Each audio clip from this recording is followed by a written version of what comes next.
ನಮಸ್ಕಾರ ಎಲ್ಲರಿಗೂ. Nature spirit 9 ಆಟ್ Kannada tarot card ರೀಡಿಂಗಿಗೆ welcome. ಇವತ್ತು ನಾನು ತಗೋತಾ ಇರುವಂತಹ ರೀಡಿಂಗ್ ಯಾವುದು ಅಂದರೆ ಆಫ್ಟರ್ ಬ್ರೇಕಪ್, ಅಂದರೆ ಪ್ರೀತಿಯ ಬಿರುಕುಗಳು ಆದ ತದನಂತರದಲ್ಲಿ ನಿಮ್ಮಿಬ್ಬರಲ್ಲಿ ಯಾರಿಗೆ ಪ್ರೀತಿಯ ನೆನಪುಗಳು ಅತಿ ಹೆಚ್ಚು ಕಾಡ್ತಾ ಇರತ್ತೆ, ನಿಮಗೆ ನಿಮ್ಮ ಪರ್ಸನ್ನಿನ ನೆನಪುಗಳು ಕಾಡ್ತಾ ಇದೆಯೋ ಅಥವಾ ನಿಮ್ಮ ಪರ್ಸನ್ನಿಗೆ ನಿಮ್ಮ ನೆನಪುಗಳು ಅತಿ ಹೆಚ್ಚು ಕಾಡ್ತಾ ಇದೆಯೋ ಅನ್ನೋದ್ರ ಬಗ್ಗೆ ನಾನು ರೀಡಿಂಗನ್ನು ತಗೋತಾ ಇದ್ದೀನಿ. ಯಾಕೆ ಈ ರೀಡಿಂಗನ್ನು ತಗೋತಾ ಇದ್ದೀನಿ ಅನ್ನೋದಾದರೆ, ಕೆಲವೊಮ್ಮೆ ಪ್ರೀತಿಯ ವಿಚಾರದಲ್ಲಿ ಬ್ರೇಕಪ್ಗಳು ಆದ ತದನಂತರದಲ್ಲಿ ಕೆಲವೊಬ್ಬರು ಮರ್ತು ಬಿಡ್ತಾರೆ. ಬೇರೊಂದು ರಿಲೇಷನ್ಶಿಪ್ಪಿಗೆ ಅತಿ ವೇಗವಾಗಿ ಮತ್ತು ಅತಿ ಸುಲಭವಾಗಿ ಜಂಪ್ ಆಗುವಂತಹ ಸಾಧ್ಯತೆಗಳು ಇರುತ್ತೆ. ಆದರೆ ಕೆಲವೊಬ್ಬರು ಮಾತ್ರ ಪ್ರೀತಿಯ ವಿಚಾರದಲ್ಲಿ ಬ್ರೇಕಪ್ಗಳಾದರೆ ಅತಿ ಬೇಗ ಮರೆಯೋದೂ ಇಲ್ಲ, ಅತಿ ಬೇಗ ಬೇರೊಂದು ರಿಲೇಷನ್ಶಿಪ್ಪಿಗೆ ಜಂಪ್ ಆಗೋದೂ ಇಲ್ಲ. ಬಹಳಷ್ಟು ಅಳೋದಿರ್ಬೋದು, ಸಂಕಟ ಪಡೋದಿರ್ಬೋದು, ನೆನಪುಗಳ ಒಂದು ಸುಳಿವಿನಲ್ಲಿ ಸಿಗಾಕೊಳ್ಳೋದಿರ್ಬೋದು, ಈ ತರಹದ ಹಲವಾರು ಕಷ್ಟಗಳನ್ನು ಪಡ್ತಾ ಇರುವಂತಹ ಸಾಧ್ಯತೆಗಳು ಇರುತ್ತೆ. ಸೊ ಆ ಕಾರಣಕ್ಕೋಸ್ಕರವಾಗಿ ನಾನು ಈ ಒಂದು ಕಾನ್ಸೆಪ್ಟಿನ ರೀಡಿಂಗನ್ನು ಮಾಡ್ತಾ ಇದ್ದೀನಿ. ಅರ್ಥ ಆಯ್ತಲ್ವಾ? ಓಕೆ, ಸೊ ಈ ರೀಡಿಂಗ್ಗಳನ್ನು ನೋಡಬೇಕು ಅಂದರೆ ನೀವೇನು ಮಾಡಬೇಕು, ಪ್ಲೀಸ್ ಸೆಲೆಕ್ಟ್ ಯುವರ್ ಆಪ್ಷನ್. ನಿಮ್ಮ ಕಣ್ಮುಂದೆ ಇರುವಂತಹ 2 ವಾಸ್ತು ಗಿಡಗಳಲ್ಲಿ ಯಾವುದಾದರೊಂದನ್ನು, ಅಂದರೆ 2 ಒಂದೇ ವಾಸ್ತು ಗಿಡ ಆಗಿರುತ್ತೆ, ಬಟ್ ಕಲರ್ ಮಾತ್ರ ಚೇಂಜ್ ಆಗಿರುತ್ತೆ. ಓಕೆ, ಅದನ್ನು ನಾವು ಬೋನ್ಸಾಯಿ ಟ್ರೀ ಅಂತ ಕೂಡ ನಾವು ಕರಿತೀವಿ. ಆ 2 ಗಿಡಗಳಲ್ಲಿ ನಿಮಗೆ ಯಾವುದು ತುಂಬ ಅಟ್ರಾಕ್ಟ್ ಆಗುತ್ತೋ, ನಿಮ್ಮ ಅಂತರಾತ್ಮ ಯಾವುದಕ್ಕೆ ತುಂಬ ಬಹಳ ಬೇಗ ಅಟ್ರಾಕ್ಟ್ ಆಗ್ತಾ ಇರುತ್ತೋ ಅದನ್ನು ಸೆಲೆಕ್ಟ್ ಮಾಡ್ಕೊಳ್ಳೋದ್ರ ಮೂಲಕ ನೀವು ನಿಮ್ಮ ಪ್ರೀತಿಯ ವಿಚಾರದಲ್ಲಿ ಬ್ರೇಕಪ್ಗಳಾದಾಗ ನಿಮಗೆ ಅತಿ ಹೆಚ್ಚು ನೆನಪುಗಳು ಕಾಡುತ್ತೋ ಅಥವಾ ನಿಮ್ಮ ಪರ್ಸನ್ನಿಗೆ ಅತಿ ಹೆಚ್ಚು ನೆನಪುಗಳು ಕಾಡುತ್ತೋ ಅನ್ನೋದ್ರ ಬಗ್ಗೆ ಉತ್ತರಗಳನ್ನು ಪಡ್ಕೋಬಹುದಾಗಿರುತ್ತೆ. ರೀಡಿಂಗ್ಗಳನ್ನು ನೋಡೋದಕ್ಕೆ ಮುಂಚಿತವಾಗಿ ಈ ವಾಸ್ತು ಗಿಡದ ಬಗ್ಗೆ ನಾವು ಕೆಲವೊಂದು ಇನ್ಫಾರ್ಮೇಶನ್ಸ್ ಅನ್ನ ತಗೊಳ್ಳೋಣ. ಬೋನ್ಸಾಯಿ ಟ್ರೀಯನ್ನ ಲಿವಿಂಗ್ ರೂಮಿನಲ್ಲಿ ಇಟ್ಕೊಂತಾರೆ, ಮತ್ತೆ ಬೋನ್ಸಾಯಿ ಟ್ರೀಯನ್ನ ರಿಯಲ್ ಆದಂತಹ ಟ್ರೀಯನ್ನು ಇಟ್ಕೊಂತಾರೆ, ಆರ್ಟಿಫಿಷಿಯಲ್ ಆದಂತಹ ಟ್ರೀಯನ್ನು ಇಟ್ಕೊತಾರೆ. ಸೊ ಎರಡರಲ್ಲಿಯೂ ಕೂಡ ವಾಸ್ತು ಗುಣಗಳಂತೂ ಖಂಡಿತವಾಗಿಯೂ ಇರುತ್ತೆ. ಮತ್ತೆ ಇದನ್ನ ಯಾತಕ್ಕೋಸ್ಕರ ಲಿವಿಂಗ್ ರೂಮಿನಲ್ಲಿ ಇಡಬೇಕು ಅಂದ್ರೆ, ಒಂದು ಪಾಸಿಟಿವ್ ಎನರ್ಜಿಗಳನ್ನ ಇನ್ಕ್ರೀಸ್ ಮಾಡೋದಕ್ಕೆ ಒಂದು, ಇನ್ನೊಂದು ಗುಡ್ ಲಕ್ಕಿನ ಸಂಕೇತವಾಗಿಯೂ ಕೂಡ ಈ ಬೋನ್ಸಾಯಿ ಟ್ರೀಗಳನ್ನ ಇಟ್ಕೊಳ್ಳುವಂತಹ ಸಾಧ್ಯತೆಗಳಿರುತ್ತೆ. ಯಾರೆಲ್ಲ ಈ ಬೋನ್ಸಾಯಿ ಟ್ರೀಗಳನ್ನ ಇಟ್ಕೊಂಡಿರ್ತಾರೋ ಅವರಿಗೆ ಒಂದು ನಕಾರಾತ್ಮಕವಾದಂತಹ ಶಕ್ತಿಯ ಪ್ರಭಾವ ಅನ್ನೋದು ಅತಿ ಹೆಚ್ಚು ಬೇಗ ಬೀರೋದಕ್ಕೆ ಸಾಧ್ಯ ಆಗೋದಿಲ್ಲ. ಸೊ ಪಾಸಿಟಿವ್ ಆದಂತಹ ಎನರ್ಜಿಗಳು ಇಡೀ ಒಂದು ನೀವಿಟ್ಟಿರುವಂತಹ ಪ್ಲೇಸಿನಲ್ಲಿ ಇರೋದ್ರಿಂದ ಅದು ಒಂದು ವಾಸ್ತು ಗಿಡವೂ ಆಗಿರೋದ್ರಿಂದ ನಿಮಗೆ ಗುಡ್ ಲಕ್ ಮತ್ತೆ ಪಾಸಿಟಿವ್ ಎನರ್ಜಿಯ ಜೊತೆಗೆ ಒಂದು ನಕಾರಾತ್ಮಕವಾದಂತಹ ಶಕ್ತಿಗಳಿಂದ ರಕ್ಷಣೆಯನ್ನ ಕೂಡ ಕೊಡುತ್ತೆ ಅಂತ ಹಲವಾರು ವಿಚಾರಗಳಲ್ಲಿ ಪ್ರೂವ್ ಆಗಿರುವಂತಹದ್ದು. ಮತ್ತೆ ಯಾರಿಗೆಲ್ಲ ಈ ಆರ್ಟಿಫಿಷಿಯಲ್ ಆದಂತಹ bonsai tree, blue with silver ಇರುವಂತಹ ಬೋನ್ಸಾಯಿ ಟ್ರೀ ಇರ್ಬೋದು, ಅಥವಾ ಗ್ರೀನ್ ವಿತ್ ಸಿಲ್ವರ್ ಇರುವಂತಹ ಬೋನ್ಸಾಯಿ ಟ್ರೀ ಇರ್ಬೋದು, ಯಾವುದೇ ಟ್ರೀಗಳು ನಿಮಗೆ ಬೇಕು ಅಂದ್ರೂ ಕೂಡ ನಾನು ಕೆಳಗಡೆ ಪ್ರಾಡಕ್ಟ್ ಲಿಂಕ್ಗಳನ್ನ ಕೊಟ್ಟಿರ್ತೀನಿ, ನೀವು ಅದರಲ್ಲಿ ಚೆಕ್ ಮಾಡಿ ನೋಡ್ಕೋಬಹುದಾಗಿರುತ್ತೆ. ಓಕೆ, ಸೊ ರೀಡಿಂಗಿನ ಕಡೆ ಬರೋದಾದ್ರೆ ಬ್ಲೂ ವಿತ್ ಸಿಲ್ವರ್ ಇರುವಂತಹ ಒಂದು ಬೋನ್ಸಾಯಿ ಟ್ರೀಯನ್ನು ಆಯ್ಕೆ ಮಾಡ್ಕೊಂಡ್ರೆ pile number 1, green with silver ಇರುವಂತಹ ಬೋನ್ಸಾಯಿ ಟ್ರೀಯನ್ನು ನೀವು ಆಯ್ಕೆ ಮಾಡ್ಕೊಂಡ್ರೆ ಪಾಯಲ್ ನಂಬರ್ 2 ಆಗಿರುತ್ತೆ. ಆಯ್ಕೆಯನ್ನು ಮಾಡ್ಕೊಳ್ಳುವಾಗ ಬಹಳ ಕಾನ್ಸಂಟ್ರೇಷನ್ ಇಂದ ಆಯ್ಕೆಯನ್ನು ಮಾಡ್ಕೊಳ್ಳಿ. ಈ ಎರಡರಲ್ಲಿ ನಿಮ್ಗೆ ಯಾವುದು ತುಂಬಾ ಅಟ್ರಾಕ್ಟ್ ಆಗುತ್ತೋ ಅದನ್ನ ಆಯ್ಕೆ ಮಾಡ್ಕೊಳ್ಳೋದ್ರ ಮೂಲಕ ನಿಮ್ಮಿಬ್ಬರ ಪ್ರೀತಿಯ ವಿಚಾರದಲ್ಲಿ ಬ್ರೇಕಪ್ಗಳು ಆಗಿದ್ರು ಕೂಡ ಅತಿ ಹೆಚ್ಚು ನೆನಪುಗಳು ಕಾಡೋದು ನಿಮ್ಮಿಬ್ಬರಲ್ಲಿ ಯಾರಿಗೆ ಅನ್ನೋದನ್ನ ಖಂಡಿತವಾಗಿಯೂ ತಿಳ್ಕೋಬಹುದಾಗಿರುತ್ತೆ. ಈ ಕ್ಯೂರಿಯಾಸಿಟಿ ಪ್ರತಿಯೊಬ್ಬರಲ್ಲಿಯೂ ಯಾರಿಗೆಲ್ಲ ಪ್ರೀತಿಯ ವಿಚಾರದಲ್ಲಿ ಬ್ರೇಕಪ್ ಆಗಿದೆಯೋ ಅವರಿಗೆಲ್ಲರಿಗೂ ಕೂಡ ಕಾಡ್ತಾ ಇರುತ್ತೆ. ಸೊ ಖಂಡಿತವಾಗಿಯೂ ನೀವು ಆದಷ್ಟು ಬೇಗ ಈ ಡೀಟೇಲ್ಸ್ ಅನ್ನ ಪಡ್ಕೋಬಹುದಾಗಿರುತ್ತೆ. ಓಕೆ, ಸೊ ರೀಡಿಂಗಿನ ಕಡೆ ಬರೋಣ. Pile number 1. Okay, so pile number 1 ಅನ್ನ ಯಾರೆಲ್ಲ ಆಯ್ಕೆ ಮಾಡ್ಕೊಂಡಿದ್ರೋ, ಬ್ಲೂ ವಿತ್ ಸಿಲ್ವರ್ ಇರುವಂತಹ ಬೋನ್ಸಾಯಿ ಟ್ರೀಯನ್ನು ಯಾರೆಲ್ಲ ಆಯ್ಕೆ ಮಾಡ್ಕೊಂಡಿದ್ದೀರೋ ಅವರಿಗೆ ರೀಡಿಂಗ್ ಬರ್ತಾ ಇರೋದು. ನಿಮಗೆ ಆಫ್ಟರ್ ಬ್ರೇಕಪ್ಪಿನ ತದನಂತರದಲ್ಲಿ ಹೆಚ್ಚು ನೆನಪುಗಳು ಕಾಡ್ತಾ ಇದೆಯಾ ಅನ್ನೋದಾದ್ರೆ ಖಂಡಿತವಾಗಿಯೂ ನಿಮಗೆ ನಿಮ್ಮ ಪರ್ಸನ್ನಿನ ಅತಿ ಹೆಚ್ಚು ನೆನಪುಗಳು ನಿಮಗೆ ಕಾಡ್ತಾ ಇರುವಂತಹದ್ದನ್ನ ರೆಪ್ರೆಸೆಂಟ್ ಮಾಡ್ತಾ ಇದೆ. ಹಲವಾರು ಚಾಲೆಂಜಸ್ಗಳನ್ನ ನೀವು ಫೇಸ್ ಮಾಡ್ತಾ ಇರುವಂತಹದ್ದು, ಪ್ರತಿ ದಿನವೂ ಕೂಡ ಅವರ ನೆನಪುಗಳು ನಿಮ್ಮನ್ನ ಕಾಡ್ತಾನೇ ಇರುತ್ತೆ ಅನ್ನುವಂಥದ್ದನ್ನ ರೆಪ್ರೆಸೆಂಟ್ ಮಾಡ್ತಾ ಇದೆ. ಮತ್ತೆ ಎಷ್ಟೋ ವಿಚಾರಗಳಲ್ಲಿ ಆ, ನಿಮಗೆ ಅವರು ಕಾಡುವಂತಹದ್ದು ಯಾವಾಗ ಅನ್ನೋದಾದ್ರೆ, ಸೊ ಎಲ್ಲ ವಿಚಾರಗಳಲ್ಲಿಯೂ ಬಂದಂತಹ ಬ್ರೇಕಪ್ಪಿನ ಸಿಚುಯೇಷನ್ ಬರುವಂತಹ ಸಂದರ್ಭದಲ್ಲಿ ನೀವು ಆಡಿದಂತಹ ಕೆಲವೊಂದು ಮಾತುಗಳಿರ್ಬಹುದು, ಭಿನ್ನಾಭಿಪ್ರಾಯಗಳಿಂದ ಆಡಿದಂತಹ ಕೆಲವು ಮಾತುಗಳಿರ್ಬೋದು, ಇದು ಅತಿ ಹೆಚ್ಚು ಕಾಡತ್ತೆ. ಏನೆಲ್ಲ ಕನಸುಗಳನ್ನ ಕಟ್ಟಿದ್ದೆ ಪ್ರೀತಿಯ ವಿಚಾರದಲ್ಲಿ, ಮದುವೆ ಆಗ್ಬೇಕು ಅಂತ ಅಥವಾ ಸೀರಿಯಸ್ ಕಮಿಟ್ಮೆಂಟ್ ಅನ್ನ ತಗೋಬೇಕು ಅಂತ ಏನೆಲ್ಲ ಕನಸುಗಳನ್ನ ಕಟ್ಟಿದ್ದೆ, ಆ ಎಲ್ಲ ಕನಸುಗಳು ನನಸಾಗುವುದಕ್ಕೆ ಮುಂಚಿತವಾಗಿಯೇ ನಮ್ಮ ಪ್ರೀತಿ ಅನ್ನುವಂಥದ್ದು ಬ್ರೇಕಪ್ ಆಗಿದೆ ಅನ್ನುವಂತಹ ನೆನಪುಗಳು ತುಂಬಾ ಕಾಡುತ್ತೆ. ಯಾಕಂದ್ರೆ ತುಂಬಾ ಅಟ್ಯಾಚ್ಮೆಂಟ್ ಅನ್ನುವಂಥದ್ದು, ತುಂಬಾ ಬಾಂಡೇಜ್ ಅನ್ನುವಂಥದ್ದು, ನೀವಿಲ್ಲದೆ ನಾನಿಲ್ಲ ಅನ್ನುವಂತಹ ರೀತಿಯಲ್ಲಿ ನೀವು ಬದುಕುತ್ತಿದ್ದಂತಹ ರೀತಿ ಇರ್ಬೋದು, ಅಥವಾ ನಿಮ್ಮ ಪರ್ಸನ್ ಅನ್ನ ನೀವು ಪ್ರೀತಿಸ್ತಿದ್ದಂತಹ ರೀತಿ ಇರಬಹುದು, ಇದೆಲ್ಲವೂ ಕೂಡ ರಿಯಲ್ ಆಗಿಯೇ ಇತ್ತು. ಈ ಪ್ರೀತಿಯ ವಿಚಾರದಲ್ಲಿ ಯಾವುದೇ ರೀತಿಯ ಫೇಕ್ ಅನ್ನೋದು ನಿಮ್ಮ ಕಡೆಯಿಂದ ನಿಮ್ಮ ಪರ್ಸನ್ಗೆ ಇರಲಿಲ್ಲ. ನಿಷ್ಕಲ್ಮಶವಾಗಿ ನೀವು ಪ್ರೀತಿಸಿರುವಂತಹದ್ದು ರೆಪ್ರೆಸೆಂಟ್ ಆಗ್ತಾ ಇದೆ. ಯಾವಾಗಲೂ ಕೂಡ ನಾವು ಪ್ರೀತಿಯನ್ನ ಉಳಿಸ್ಕೊಬೇಕು, ಪ್ರೀತಿಯನ್ನ ಬೆಳೆಸಬೇಕು, ಈ ತರಹದ ಆಲೋಚನೆಗಳಲ್ಲಿಯೇ ನೀವು ಇದ್ದಿದ್ರಿಂದ ಪ್ರೀತಿಯಲ್ಲಿ ಹಲವಾರು ಕನಸುಗಳನ್ನ ಕಟ್ಟಿರುವಂತಹ ಸಾಧ್ಯತೆಗಳು ಹೆಚ್ಚಾಗಿದೆ.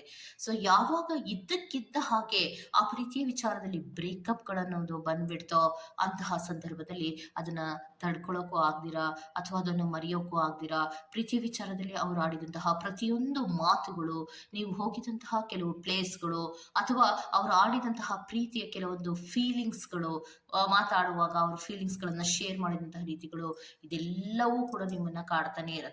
ಸೊ ಅತಿ ಹೆಚ್ಚು ನೆನಪಾಗುವಂತಹದ್ದು ನಿಮಗೆ ನಿಮ್ಮ ಪರ್ಸನ್ನಿನ ವಿಚಾರದಲ್ಲಿ ಅತಿ ಹೆಚ್ಚು ನೆನಪುಗಳನ್ನ ಮಾಡ್ಕೋತೀರಾ. ಮೇಲಿಂದ ಮೇಲೆ ಅಳ್ತಾ ಇರೋದಿರ್ಬಹುದು, ಮರೆಯಕ್ಕಾಗಲ್ಲ ಅಂತ ಒದ್ದಾಡ್ತಾ ಇರೋದಿರ್ಬಹುದು, ಅವರು ಮತ್ತೊಮ್ಮೆ ನಮ್ಮ ಪ್ರೀತಿ ವಿಚಾರದಲ್ಲಿ ರಿಯೂನಿಯನ್ ಮಾಡ್ಕೋಬಹುದಲ್ಲ ಅಂತ ಕೆಲವೊಬ್ರು ಆಲೋಚನೆಗಳನ್ನ ಮಾಡಿದ್ರೆ, ಎಲ್ಲವೂ ಕೂಡ ಕೈ ಮೀರಿ ಹೋಗಿದೆ, ಈಗೆಲ್ಲಿ ಸಾಧ್ಯ ಅನ್ನುವಂತಹ ರೀತಿಯಲ್ಲಿ ಬಿಕ್ಕಿ ಬಿಕ್ಕಿ ಆಡುವಂತಹ ಪರಿಸ್ಥಿತಿಗಳಲ್ಲಿ ನೀವಿರುವಂತಹದನ್ನ ರೆಪ್ರೆಸೆಂಟ್ ಮಾಡ್ತಾ ಇದೆ. ಇದು ನಿಮ್ಮ ಕಡೆಯ ಬಗ್ಗೆ ಇದ್ದಂತಹ ರೀಡಿಂಗು. ನೆಕ್ಸ್ಟ್ ನಿಮ್ಮ ಪರ್ಸನಿನ ಕಡೆ ನಾವು ನೋಡಿದಾಗ, ಸೊ ನಿಮ್ಮ ಪರ್ಸನ್ ನಿಮ್ಮ ಬಗ್ಗೆ ಆಲೋಚನೆಗಳನ್ನ ಮಾಡ್ತಾರ, ಅವರು ನಿಮ್ಮಂತೆಯೇ ಅವರು ಬಹಳಷ್ಟು ಆಲೋಚನೆಗಳನ್ನ ಮಾಡಿ ಅಳ್ತಾ ಇರೋದಿರ್ಬೋದು, ಸಂಕಟ ಪಡೋದಿರ್ಬಹುದು, ಅಥವಾ ಒಂದು ಬಾಂಡೇಜ್ ನ ಬಿಟ್ಟಿರಕ್ ಆಗಲ್ವಲ್ಲ ಅನ್ನುವಂತಹ ರೀತಿಯಲ್ಲಿ ಕೊರಗ್ತಾ ಇರೋದಿರಬಹುದು, ಇದೆಲ್ಲವನ್ನ ಮಾಡ್ತಾ ಇದ್ದಾರಾ ಅನ್ನುವಂತಹ ರೀತಿಯಲ್ಲಿ ನಾವು ಕಾರ್ಡ್ಸ್ ಗಳನ್ನ ನೋಡಿದಾಗ ಖಂಡಿತವಾಗಿಯೂ ಅದೇನು ಇಲ್ಲ ಅನ್ನುವಂಥದ್ದನ್ನ ರೆಪ್ರೆಸೆಂಟ್ ಮಾಡ್ತಾ ಇದೆ. ಸೊ ಯಾಕೆ ಅಂದ್ರೆ ನಿಮ್ಮಿಬ್ಬರ ವಿಚಾರದಲ್ಲಿ ಯಾವಾಗ ಬ್ರೇಕಪ್ ಆಯ್ತೋ, ಆ ಬ್ರೇಕಪ್ಪಿನ ತದನಂತರದಲ್ಲಿ ಕ್ರಾಸ್ ರೋಡ್ಸ್ ಅನ್ನ ರೆಪ್ರೆಸೆಂಟ್ ಮಾಡ್ತಾ ಇದೆ. ಸೊ ಕ್ರಾಸ್ ರೋಡ್ಸ್ ಅನ್ನ ರೆಪ್ರೆಸೆಂಟ್ ಮಾಡ್ತಾ ಇದೆ ಅಂದ್ರೆ, ನಿಮ್ಮ ದಾರಿಯೇ ಬೇರೆ, ನನ್ನ ದಾರಿಯೇ ಬೇರೆ, ನನ್ನ ಹೃದಯದಲ್ಲಿ ನಿನಗೆ ಜಾಗ ಇಲ್ಲ ಅನ್ನೋದನ್ನ ಅವರು ಸ್ಪಷ್ಟೀಕರಣವನ್ನ ಮಾಡ್ತಾ ಇದ್ದಾರೆ. ಸೊ ಎಂಟಿನೆಸ್ ಅನ್ನ ರೆಪ್ರೆಸೆಂಟ್ ಮಾಡ್ತಾ ಇದೆ. ಸೊ ನಿಮ್ಮ ಬಗ್ಗೆ ಅವರು ಕೂತ್ಕೊಂಡು ಅಳೋದಾಗ್ಲಿ, ಯೋಚನೆ ಮಾಡೋದಾಗ್ಲಿ, ನಿಮ್ಮ ನೆನಪುಗಳು ಅವರಿಗೆ ಕಾಡೋದಾಗ್ಲಿ ಏನೂ ಕೂಡ ಆಗ್ತಾ ಇಲ್ಲ ಅನ್ನುವಂಥದ್ದನ್ನ ರೆಪ್ರೆಸೆಂಟ್ ಮಾಡ್ತಾ ಇದೆ. ಸೊ ಬ್ರೇಕಪ್ಗೆ ಏನು ಕಾರಣ ಇತ್ತು, ಅದು ಕರೆಕ್ಟ್ ಆಗೇ ಇತ್ತು, ಅದು ಹೋಗಿದ್ರೆ ಹೋಗ್ಲಿ ಬಿಡು, ಅದು ನನಗೆ ಬೇಕಾಗಿಲ್ಲ ಅನ್ನುವಂತಹ ರೀತಿಯಲ್ಲಿ ಥರ್ಡ್ ಪಾರ್ಟಿ ಸಿಚುಯೇಷನ್ ಅಲ್ಲಿ ಅತಿ ಹೆಚ್ಚು ಇನ್ವಾಲ್ವ್ ಆಗಿರುವಂತಹ ಸಾಧ್ಯತೆಗಳು. ಎಷ್ಟು ಅವರು ಇನ್ವಾಲ್ವ್ ಆಗಿದ್ರು ಅನ್ನುವಂತಹ ಹೇಳೋದಾದ್ರೆ, ಬ್ರೇಕಪ್ಗೆ ಮೂಲ ಕಾರಣ ಯೂನಿವರ್ಸ್ ನಲ್ಲಿ ಕೆಲವೊಬ್ಬರಿಗೆ ಟ್ರಯಾಂಗಲ್ ಲವ್ ಸ್ಟೋರಿ ಇದ್ದಿದ್ರಿಂದ. ದಟ್ ಮೀನ್ಸ್ ಯಾರಿಗೂ ಬೇರೆಯವರಿಗೆ, ಅವರು ನಿಮ್ಮ ಪ್ರೀತಿಯಲ್ಲಿ ಇದ್ದಾಗಲೇ ಬೇರೆಯವರಿಗೆ ಅಟ್ರಾಕ್ಟ್ ಆದಾಗ ಇವರು ಕೆಲವೊಂದು ಕಿರಿಕ್ಗಳನ್ನ ಮಾಡ್ಕೊಂಡಿರುವಂತಹ ಸಾಧ್ಯತೆಗಳಿರುತ್ತೆ. ಸೊ ಸದ್ಯಕ್ಕೆ ಅವರು ನಿಮ್ಮ ಬಗ್ಗೆ ಆಲೋಚನೆಯನ್ನ ಮಾಡ್ತಾ ಇಲ್ಲ, ಥರ್ಡ್ ಪಾರ್ಟಿ ಸಿಚುಯೇಷನ್ ಗಳಲ್ಲಿ ಅವರು ಇರೋದ್ರಿಂದ ಅವರು ಅದರ ಎಂಜಾಯ್ಮೆಂಟ್ ಅಲ್ಲಿ ಇದ್ದಾರೆ. ಸೊ ನಿಮ್ಮ ಬಗ್ಗೆ ಅವರೇನು ಗಮನವನ್ನ ಕೊಟ್ಟಿಲ್ಲ. ಸೊ ನೆಕ್ಸ್ಟ್ ಅವರು ಏನು ಹೇಳ್ತಾ ಇದ್ದಾರೆ ಅಂದ್ರೆ, ಏನ್ ಪ್ರೀತಿಯಲ್ಲಿ ಬದಲಾವಣೆಗಳಾಯ್ತೋ ಅದು ಒಳ್ಳೇದಕ್ಕೆ ಆಯ್ತು ಬಿಡು ಅನ್ನುವಂತಹ ನಾನು ಆಲೋಚನೆಗಳನ್ನ ಮಾಡ್ತೀನಿ. ಸೊ ನಾನು ಯಾವುದಕ್ಕೂ ಕೂಡ ಯೋಚನೆಯನ್ನ ಮಾಡೋದಿಲ್ಲ. ಸೊ ನನಗೆ ಯಾರು ಅತಿ ಹೆಚ್ಚು ಪ್ರೀತಿಸ್ತಾರೋ ಅದರ ಬಗ್ಗೆ, ಅಥವಾ ನಾನು ಯಾರನ್ನ ಅತಿ ಹೆಚ್ಚು ಪ್ರೀತಿಸ್ತೀನೋ ಅವರ ಬಗ್ಗೆ ಗಮನವನ್ನ ಕೊಡ್ತೀನಿ ಹೊರತು ಬಿಟ್ಟು ಹೋದಂತಹ ಪ್ರೀತಿಯ ಬಗ್ಗೆ ನಾನು ಗಮನವನ್ನ ಕೊಡೋದಕ್ಕೆ ಸಾಧ್ಯವೂ ಇಲ್ಲ, ಟೈಮ್ ವೇಸ್ಟ್ ಕೂಡ ಮಾಡ್ಕೊಳ್ಳೋದಿಲ್ಲ ಅಂತ ಹೇಳ್ತಾ ಇದ್ದಾರೆ. ಮತ್ತೆ ಇನ್ನೊಂದೇನಂದ್ರೆ, ರಿಯಲಿಸ್ಟಿಕ್ ಆದಂತಹ ರೀತಿಯಲ್ಲಿ ನಾನು ಯೋಚನೆಗಳನ್ನ ಮಾಡ್ತೀನಿ. ಮತ್ತೆ ಡಿಫೆನ್ಸಿವ್ ಆದ, ಡಿಮ್ಯಾಂಡಿಂಗ್ ಆದಂತಹ ರೀತಿಯಲ್ಲಿ, ಅಂದ್ರೆ ಯಾವಾಗ್ಲೂ ಜಗಳಗಳೇ ಇರ್ಬೇಕು, ನೀನ್ ನನ್ನ ಜೊತೆನೇ ಮಾತಾಡ್ಬೇಕು ಅಂತ ನನಗೇನಾದ್ರೂ ಬೌಂಡ್ರೀಸ್ ಅನ್ನ ಹಾಕ್ತಾ ಇದ್ದಿದ್ದು ರೀತಿ ನನಗೆ ಇಷ್ಟ ಆಗ್ತಾ ಇರ್ಲಿಲ್ಲ. ಯಾಕಂದ್ರೆ ಹಳೆಯ ಪ್ರೀತಿ ಬ್ರೇಕಪ್ ಆಗೋದಕ್ಕೆ ಅದೇ ಕಾರಣ ಇತ್ತು. ಸಾವಿರಾರು ಪ್ರಶ್ನೆಗಳನ್ನ ಕೇಳ್ತಾ ಇರೋದಿರ್ಬೋದು, ನನ್ನ ಬಗ್ಗೆ ಅನುಮಾನವನ್ನ ಪಡ್ತಾ ಇರುವಂತಹ ರೀತಿ ಇರಬಹುದು, ಅಥವಾ ನನ್ನ ಜೀವನದಲ್ಲಿ ಎಂಟ್ರಿ ಆದಂತಹ ಥರ್ಡ್ ಪಾರ್ಟಿ ಸಿಚುಯೇಷನ್ಗಳ ಬಗ್ಗೆ ಆ ಕೆಲವೊಂದು ಡಿಸ್ಕಸ್ ಅನ್ನ ಮಾಡ್ತಾ ಇರೋದಿರ್ಬೋದು. ಇದು ಯಾವುದು ಕೂಡ ನನ್ಗೆ ಇಷ್ಟ ಇರಲಿಲ್ಲ. ಸೊ ನಿನಗೆ ಗೊತ್ತಾಯ್ತು, ಗೊತ್ತಾದ ತದನಂತರದಲ್ಲಿ ನೀನು ಬ್ರೇಕಪ್ ಅನ್ನ ಮಾಡ್ಕೊಂಡೆ. ಸೊ ಬ್ರೇಕಪ್ ಆದ ತದನಂತರದಲ್ಲಿ ನಾನು ಯಾವುದಕ್ಕೂ ಕೂಡ ರಿಯೂನಿಯನ್ ಮಾಡ್ಕೊಳ್ಳೋದಕ್ಕೆ ಬರೋದು ಇಲ್ಲ. ಸೊ ನಿನ್ನ ಬಗ್ಗೆ ನಾನು ಯೋಚನೆ ಮಾಡೋದು ಇಲ್ಲ ಅನ್ನುವಂತಹ ರೀತಿಯಲ್ಲಿ ಒಂದು ನಿರ್ದಾಕ್ಷಿಣ್ಯವಾದಂತಹ ರೀತಿಯ ಉತ್ತರಗಳನ್ನ ಕೊಟ್ಟಿರುವಂತಹದ್ದು ರೆಪ್ರೆಸೆಂಟ್ ಆಗ್ತಾ ಇದೆ. ಓಕೆ, ಸೊ ಇದಿಷ್ಟು ಪಾಲ್ ನಂಬರ್ 1 ಅವರ ರೀಡಿಂಗ್ ಆಗಿರತ್ತೆ. ಅಂದ್ರೆ ಪ್ರೀತಿಯ ವಿಚಾರದಲ್ಲಿ ಆಫ್ಟರ್ ಬ್ರೇಕಪ್ ಆದ ತದನಂತರದಲ್ಲಿ ನಿಮ್ಮಿಬ್ಬರಲ್ಲಿಯೂ ಪ್ರೀತಿ ಇತ್ತು ಅನ್ನೋದಾದ್ರೆ ಯಾರಿಗೆ ಅತಿ ಹೆಚ್ಚು ಕಾಡುತ್ತೆ ಅನ್ನುವಂತಹ ವಿಚಾರಕ್ಕೆ ಸಂಬಂಧಪಟ್ಟಂತಹ ಡೀಟೇಲ್ಸ್ ಅನ್ನ ಕೊಟ್ಟಿದ್ದೇನೆ. Okay, go to the next poll number 2. Green with silver ಇರುವಂತಹ ಬೋನ್ಸಾಯಿ ಟ್ರೀಯನ್ನ ಯಾರೆಲ್ಲ ಆಯ್ಕೆ ಮಾಡ್ಕೊಂಡಿದ್ದೀರಾ ಅದು ಪಾಲ್ ನಂಬರ್ 2 ಆಗಿರತ್ತೆ. ಸೊ ನಾನು ಇವಾಗ ಫಸ್ಟ್ ನಿಮಗೆ ರೀಡಿಂಗ್ ಅನ್ನ ತಗೋತಾ ಇರೋದು. ನಿಮಗೆ ನಿಮ್ಮ ಪರ್ಸನಿನ ಬಗ್ಗೆ ಅತಿ ಹೆಚ್ಚು ನೆನಪುಗಳು ಕಾಡ್ತಾ ಇದೆಯಾ ಅಂದ್ರೆ ನೋ ಅನ್ನುವಂತಹ ಉತ್ತರ ಬರ್ತಾ ಇದೆ. ಬಿಕಾಸ್ ಸ್ಟಾಗ್ನೇಷನ್ಸ್ ಅನ್ನ ರೆಪ್ರೆಸೆಂಟ್ ಮಾಡ್ತಾ ಇದೆ. ನೀವು ಆಲೋಚನೆ ಮಾಡುವಂತಹ ರೀತಿಗೂ ಮತ್ತೆ ಅವರೇ ಆಲೋಚನೆ ಮಾಡುವಂತಹ ರೀತಿಗೂ ಹೊಂದಾಣಿಕೆ ಅನ್ನೋದು ಇರ್ತಾ ಇರಲಿಲ್ಲ. ಸೊ ನನಗೇನೋ ಅಂತಹ ನೆನಪುಗಳು ಕಾಡ್ತಾ ಇಲ್ಲ ಅನ್ನುವಂತಹ ರೀತಿಯಲ್ಲಿ ಇರುವಂತಹದ್ದು. ಮತ್ತೆ ಇನ್ನೊಂದು ಏನು ಅಂದ್ರೆ ಕೆಲವೊಮ್ಮೆ ಕಾಡತ್ತೆ, ಅದರ ಬಗ್ಗೆ ನೀವು ಅಷ್ಟಾಗಿ ಗಮನವನ್ನ ಕೂಡ ಕೊಡುವುದಿಲ್ಲ. ಯಾಕೆ ಅಂದ್ರೆ ನೀವು ಏನು ನೆನಪುಗಳು ಕಾಡುತ್ತೋ ಅದಕ್ಕೆ ನಿಮ್ಮದೇ ಆದಂತಹ ಒಂದು ಜಸ್ಟಿಫಿಕೇಶನ್ಸ್ ಗಳನ್ನ ನೀವು ಕೊಟ್ಕೊಳ್ಳೋದ್ರಿಂದ, ಅಂದ್ರೆ ಅವ್ರ ಜೊತೆ ನನಗೆ ಹೊಂದಾಣಿಕೆ ಆಗ್ತಾ ಇರ್ಲಿಲ್ಲ, ನಾನು ಹೇಳೋ ತರ ಅವ್ರು ಕೇಳ್ತಾ ಇರ್ಲಿಲ್ಲ, ಮತ್ತೆ ನನ್ನ ಕೆಲವೊಂದು ಫ್ರೀಡಮ್ ಅನ್ನ ಕಳ್ಕೊತಾ ಇದ್ದೆ, ಸೊ ನನಗೇನೋ ಕೆಲವು ಡೌಟ್ಗಳಿತ್ತು ಅನ್ನುವಂತಹ ರೀತಿಯಲ್ಲಿ ಇದು ರೆಪ್ರೆಸೆಂಟ್ ಆಗ್ತಾ ಇದೆ. ಸೊ ಅತಿ ಹೆಚ್ಚು ಕಾಡತ್ತಾ ಅಂದ್ರೆ ಸ್ವಲ್ಪ ಪ್ರಮಾಣದ ಮಟ್ಟಿಗೆ ನಿಮಗೆ ನಿಮ್ಮ ಪ್ರೀತಿಯ ವ್ಯಕ್ತಿಯ ನೆನಪುಗಳು ಕಾಡತ್ತೆ ಅನ್ನುವಂತಹದ್ದನ್ನ ರೆಪ್ರೆಸೆಂಟ್ ಮಾಡ್ತಾ ಇದೆಯೇ ಹೊರತು ಸೊ ಅತಿ ಹೆಚ್ಚು ಅಟ್ರಾಕ್ಷನ್ಸ್ ಅನ್ನುವಂಥದ್ದು ಏನು ಇಲ್ಲ. ಮತ್ತೆ ನೀವೇನು ಅಷ್ಟೊಂದು ಕ್ಯೂರಿಯಾಸಿಟಿಯಿಂದ ಏನು ಇಲ್ಲ ಅನ್ನುವಂಥದ್ದನ್ನ ರೆಪ್ರೆಸೆಂಟ್ ಮಾಡ್ತಾ ಇದೆ. ಸೊ ಯಾತಕ್ಕೆ ಆ ರೀತಿ ರೆಪ್ರೆಸೆಂಟ್ ಮಾಡ್ತಾ ಇದೆ ಅಂದ್ರೆ ನಿಮ್ಮ ಪರ್ಸನ್ನ ಕಡೆ ನೋಡಿದಾಗ ನಿಮ್ಮ ಬಗ್ಗೆ ಅತಿ ಹೆಚ್ಚು ನೆನಪುಗಳು ನಿಮ್ಮ ಪರ್ಸನ್ಗೆ ಕಾಡ್ತಾ ಇದೆಯಾ ಅಂದ್ರೆ ಖಂಡಿತವಾಗಿಯೂ ಇಲ್ಲ. ಯಾಕಂದ್ರೆ ನಿಮ್ಮಿಬ್ಬರಲ್ಲಿಯೂ ಹೊಂದಾಣಿಕೆ ಅನ್ನೋದು ಇರಲಿಲ್ಲ. ನೀವೇನ್ ಪ್ರೀತಿಯನ್ನ ತೋರಿಸ್ತಾ ಇದ್ರೋ ಆಗ ಆ ವ್ಯಕ್ತಿಯಲ್ಲಿ ಒಂದು ನಿಷ್ಕಲ್ಮಶವಾದಂತಹ ಪ್ರೀತಿ ನಿಮ್ ಕಡೆಗೆ ಬರ್ತಾ ಇರ್ಲಿಲ್ಲ. ಸೊ ಅಂತಹ ಸಂದರ್ಭದಲ್ಲಿ ನೀವು ಆಲೋಚನೆಗಳನ್ನ ಮಾಡುವಂತಹ ರೀತಿ ನಿಮ್ಮಿಬ್ಬರಲ್ಲಿಯೂ ಕೂಡ ವಿರುದ್ಧ ದಿಕ್ಕಿನಲ್ಲಿ ಇತ್ತು. ಪ್ರೀತಿಯ ಫೀಲಿಂಗ್ಸ್ ಗಳನ್ನ ಶೇರ್ ಮಾಡುವಂತಹ ವಿಚಾರದಲ್ಲಿಯೂ ಎಷ್ಟೋ ಬಾರಿ ನಿಮ್ಮಿಬ್ಬರಲ್ಲಿ ಭಿನ್ನಾಭಿಪ್ರಾಯಗಳು ಮೂಡಿರುವಂತಹ ಸಾಧ್ಯತೆಗಳು ಇರೋದ್ರಿಂದ ಸೊ ಬ್ರೇಕಪ್ ಆದ ತದನಂತರದಲ್ಲಿ ನನಗೇನು ನನ್ನ ಪರ್ಸನಿನ ನೆನಪುಗಳು ಕಾಡೋದಿಲ್ಲ ಅಂತ ನೀವ್ ಹೇಳ್ತಾ ಇದ್ರೆ ನಿಮ್ಮ ಪರ್ಸನ್ ಕೂಡ ಸೇಮ್ ಫೀಲಿಂಗ್ಸ್ ಅಲ್ಲೇ ಇದ್ದಾರೆ ಅನ್ನೋದನ್ನ ರೆಪ್ರೆಸೆಂಟ್ ಮಾಡ್ತಾ ಇದೆ. ನಿಮ್ಮ ಪರ್ಸನ್ಗೆ ನಿಮ್ಮ ಬಗ್ಗೆ ಯಾವುದೇ ರೀತಿಯ ನೆನಪುಗಳು ಕಾಡ್ತಾ ಇಲ್ಲ. ಸೊ ಅವರು ಸೆಲ್ಫ್ ಲವ್ನ ಕಡೆಗೆ ಹೆಚ್ಚು ಗಮನವನ್ನ ಕೊಡ್ತಾ ಇದ್ದಾರೆ. ಅಂದ್ರೆ ತಮ್ಮನ್ನ ತಾವು ಪ್ರೀತಿಸುವಂತಹ ಕಡೆಗೆ, ತಮ್ಮ ಕಡೆಗೆ ತಾವು ಗಮನವನ್ನ ಕೊಡುವಂತಹ ಕಡೆಗೆ ಹೆಚ್ಚು ಗಮನವನ್ನ ಕೊಡ್ತಾ ಇದ್ದಾರೆ. ಸೊ ಅವರು ಹೇಳ್ತಾ ಇರೋದು ಏನಂದ್ರೆ ಡೀಪ್ ಇಶ್ಯೂಸ್ ಗಳು ಇತ್ತು, ಪ್ರೀತಿಯ ವಿಚಾರದಲ್ಲಿ ಡೀಪ್ ಇಶ್ಯೂಸ್ ಗಳು ಇತ್ತು. ಮತ್ತೆ ನಮ್ಮಿಬ್ಬರ ಪ್ರೀತಿಯ ವಿಚಾರದಲ್ಲಿ ಒಂದು ನಂಬಿಕೆಯ ಕೊರತೆ ಇತ್ತು, ಅನುಮಾನಗಳೇ ಜಾಸ್ತಿ ಇತ್ತು, ಕ್ಲಾಶಸ್ ಗಳನ್ನೋದು ಜಾಸ್ತಿ ಇತ್ತು. ಸೊ ಒಬ್ಬೊಬ್ಬರಿಗೂ ಅಂದ್ರೆ ನಮ್ಮಿಬ್ಬರಿಗೂ ಒಂದು ರೀತಿಯ ಹೊಂದಾಣಿಕೆ ಅನ್ನೋದು ಇರ್ತಾ ಇರ್ಲಿಲ್ಲ. ಸೊ ಬ್ರೇಕಪ್ ಅನ್ನೋದು ನಮ್ಮಿಬ್ಬರಿಗೂ ಏನು ಕಾಣುವುದಿಲ್ಲ ಅನ್ನುವಂತಹ ರೀತಿಯ ಉತ್ತರಗಳನ್ನೇ ಕೊಡ್ತಾ ಇರುವಂತಹ ಸಾಧ್ಯತೆಗಳಿರುತ್ತೆ.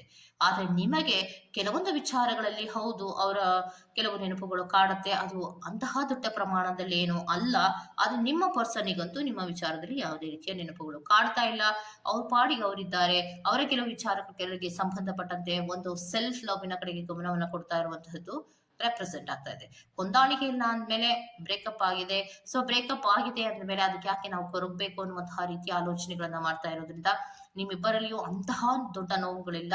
ಆದ್ರೂ ಕೂಡ ಹೇಳ್ಬೇಕು ಅನ್ನೋದಾದ್ರೆ ನಿಮಗೆ ನಿಮ್ಮ ಪರ್ಸನ್ನ ಕೆಲವು ನೆನಪುಗಳು ಕಾಡುತ್ತೆ ಹೊರತು ಅದೇನೋ ನೀವು ವರ್ಷಾನ್ಗಟ್ಲೆ ಅವ್ರಿಗೋಸ್ಕರ ಕಾಯುವಂತಹದ್ದೇನೂ ಇಲ್ಲ.